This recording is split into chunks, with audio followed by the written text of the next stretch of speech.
We have about 3 million people by the end of this year that are on expired or expiring visas. Canadians are struggling to pay rent. Young families are giving up on buying their first home. Students are living 4 or 5 people in one room, and everyone is asking the same question. How did it get this bad? But here is something most people do not know. Do you know what is really being said about Canada's housing crisis behind closed doors? Do you know that some experts are claiming that bringing millions of people into Canada in a short period of time has no real connection to the housing shortage? How is that even possible? If more people arrive in Canada and not enough homes are built, what happens to rent?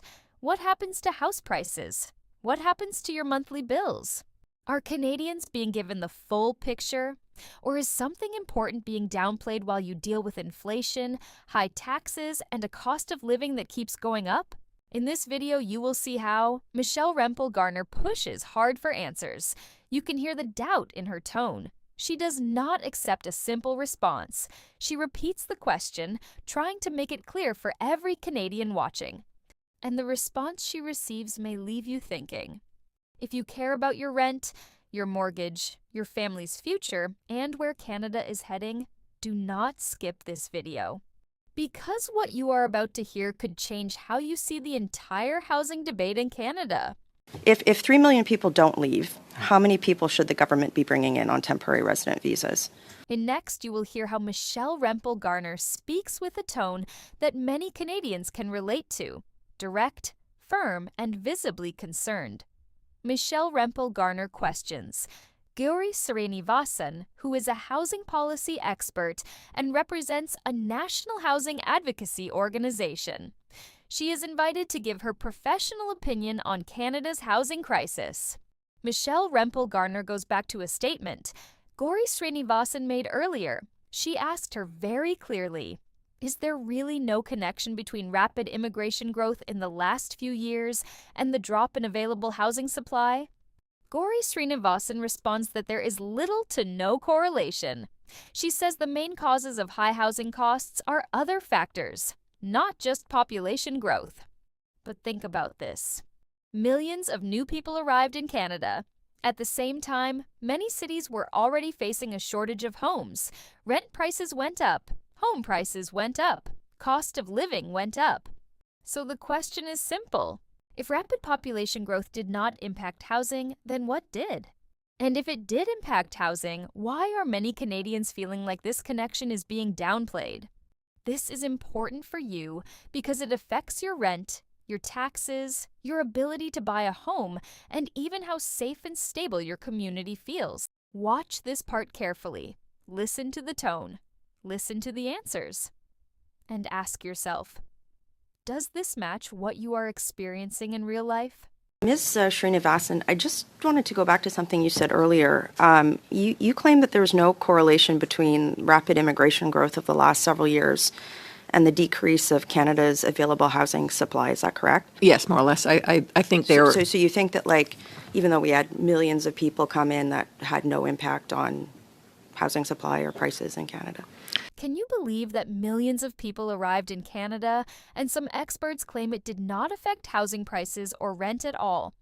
Michelle Rempel Garner leads the discussion, pushing hard and asking how millions of new residents could have no impact on housing prices and rent. Gauri Srinivasan, housing policy expert, defends her point, saying high housing costs are driven more by financialization than immigration. She explains that homes are being treated as investments, and policies like rent control, zoning, and investor activity have a much bigger impact on supply and prices than population growth. This debate shows the real forces behind high rent, taxes, and cost of living. Canadians need to ask themselves, who is speaking the truth? You will see the answer for yourself in the video. More important facts you should know. Financialization of housing means homes are bought as investments, which pushes prices higher and makes affordability harder for families. Population growth creates pressure, but policy decisions, investor activity, and market speculation often play a much bigger role.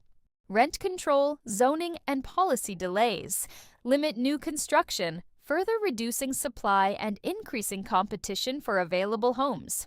I'm saying that the factors that drive the cost of housing and the availability of housing are much more related to the questions of the financialization of housing as an asset, rent control, so policies just to be that clear, are... You don't think bringing in millions of people in a very short period of time like that had no impact on housing, even though like major economists and most Canadians' lived experience says otherwise? I'm just asking from a perspective so that we can qualify your comments in a further report.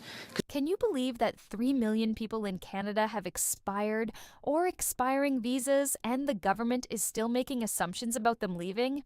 How could this decision impact your housing, rent, and cost of living without you even knowing it? Michelle Rempel Garner starts strong saying, "That seems a little bananas to me," questioning the logic behind housing supply and population pressure. Gauri Srinivasan responds that there is a natural logic. Input supply should affect demand, but the effect varies in specific markets. Michelle then points out that by the end of this year, about 3 million people will be on expired or expiring visas, and questions how the government can assume they will leave. This exchange reveals a shocking truth about how population and policy decisions can directly impact your rent, housing, and cost of living. More important facts you should know. About 3 million people in Canada have expired or expiring visas, creating uncertainty in housing and services. Decisions about temporary resident targets can strain housing supply and affect rent and cost of living. Ordinary Canadians feel the impact first. Higher rent, more competition for homes, and pressure on services. That seems a little bananas to me. So I appreciate that there's a sort of a natural logic of input supply must have an immediate effect on demand. Thank and you. I am sure in specific markets with the time that there I are... have left, Mr. Berczycki, we have about 3 million people by the end of this year that are on expired or expiring visas. The government has continued to set temporary resident targets, making the assumption that these people would leave. What if the government continues to accept hundreds of thousands of temporary residents, even when 3 million people may not leave Canada as the law requires? How could this impact your housing, rent, and cost of living? Michelle Rempel Garner questions whether the government should continue bringing in temporary residents if people aren't leaving as required by law. Michael Berczycki responds that the government should not, explaining that the numbers need to be cut because it's uncertain what will happen with those 3 million people. This short but shocking exchange shows how policy decisions affect housing supply, rent, and the daily lives of ordinary Canadians. More important facts you should know. If people do not leave as required, continuing to accept new temporary residents puts pressure on housing and services. Uncertainty around 3 million people makes it difficult for the government to plan housing, rent, and social supports.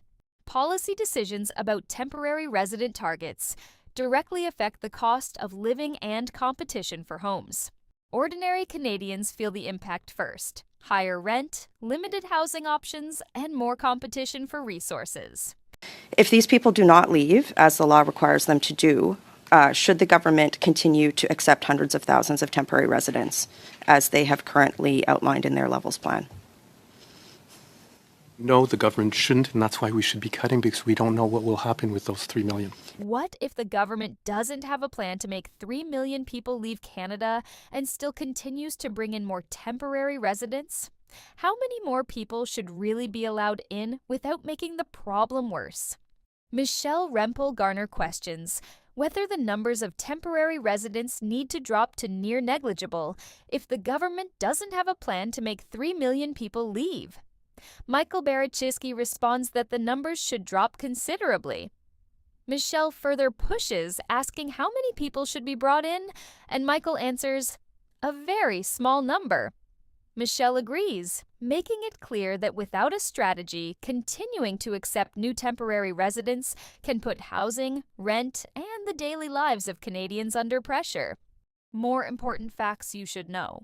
If the government doesn't have a plan for 3 million people, continuing to bring in new temporary residents can strain housing and services. The numbers of new temporary residents should be reduced significantly to avoid making the problem worse. Policy decisions directly affect rent, housing availability, and cost of living for ordinary Canadians. Without clear strategy and limits, Canadians face higher rent, limited housing options, and more competition for homes. Would it be fair to say that those numbers need to drop to near negligible if they don't have a plan to have 3 million people leave as they should? I don't know what you mean by negligible or near negligible, but dropped considerably. So what I recommend if 3 million people don't leave, how many people should the government be bringing in on temporary resident visas? a very small number. A very small number. I would agree. Thank you. That's all I have. Thank you so much. What we saw in this video reveals a side of Canada's housing and immigration challenges that most people never hear. From the beginning, we heard MP Michelle Rempel Garner questioning experts about how millions of new residents could have no impact on housing costs. We learned that financialization, investor activity, rent control, and zoning are major drivers of high rent and housing prices, something that affects every Canadian family. By the end of the video, it was clear that without strategic planning, the decisions about who comes to Canada and how many people stay have a direct impact on ordinary Canadians. Higher rent, limited housing, more competition, and inflationary pressures. These are shocking truths that many Canadians are not aware of. If you wanted to know what really affects housing, policy decisions, and the daily life of Canadians, this video broke it all down. For more latest updates on immigration news, Canada current affairs, House of Commons breakdowns, and new projects coming into Canada, make sure to subscribe to Canada Insight Network.